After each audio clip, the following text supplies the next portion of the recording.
Hello friends, welcome back to my channel. So ఈరోజైతే నేను ఖర్బూజాతో milk shake చేశాను. Taste అయితే చాలా బాగుంది. ఒక్కసారి మీరు కూడా ఈ విధంగా ట్రై చేయండి. బయట మనం తాగడం కన్నా ఇంట్లో చేసుకుంటే అయితే హెల్త్కి కూడా చాలా మంచిది. సో ఫస్ట్ అయితే నేను ఖర్బూజా కటింగ్ చూపిస్తున్నాను. సో కటింగ్ అయితే వీడియోలో చూపించే విధంగా చేసుకుంటే మనకి పీల్ అనేది చాలా చక్కగా వచ్చేస్తుంది. సో ఇక్కడ నేనైతే పీజియన్ వారి చాక్స్ యూజ్ చేస్తున్నాను. సో అది మొత్తం 3 సెట్స్ వస్తుందన్నమాట. సో దాంట్లో పెద్ద చాక్ ఇది. సో పెద్ద చాక్ ఉంటే చక్కగా మనకి పీల్ అనేది చాలా చక్కగా వచ్చేస్తుంది, చూసారా.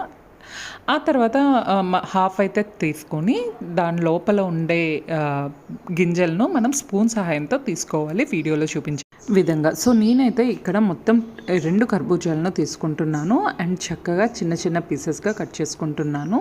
సో కట్ చేసుకున్న తర్వాత నేను ఇక్కడ పెద్ద మిక్సీ జార్లో అయితే తీసుకున్నాను. నా దగ్గర ఫ్రూట్ జ్యూసర్ లేదు, పెద్ద మిక్సీ జార్లో కూడా చక్కగా అవుతుంది. ఇంకా ఫస్ట్ మనం వీటిని కొంచెం మిక్స్ చేసిన తర్వాత ఒక గ్లాస్ మిల్క్ అయితే వేసుకుంటున్నాను. మిల్క్ ఎక్కువ వేసుకోవట్లేదు అండ్ షుగర్ కూడా ఎక్కువ వేసుకోవట్లేదు, ఎందుకంటే షుగర్ హెల్త్కి మంచిది కాదు.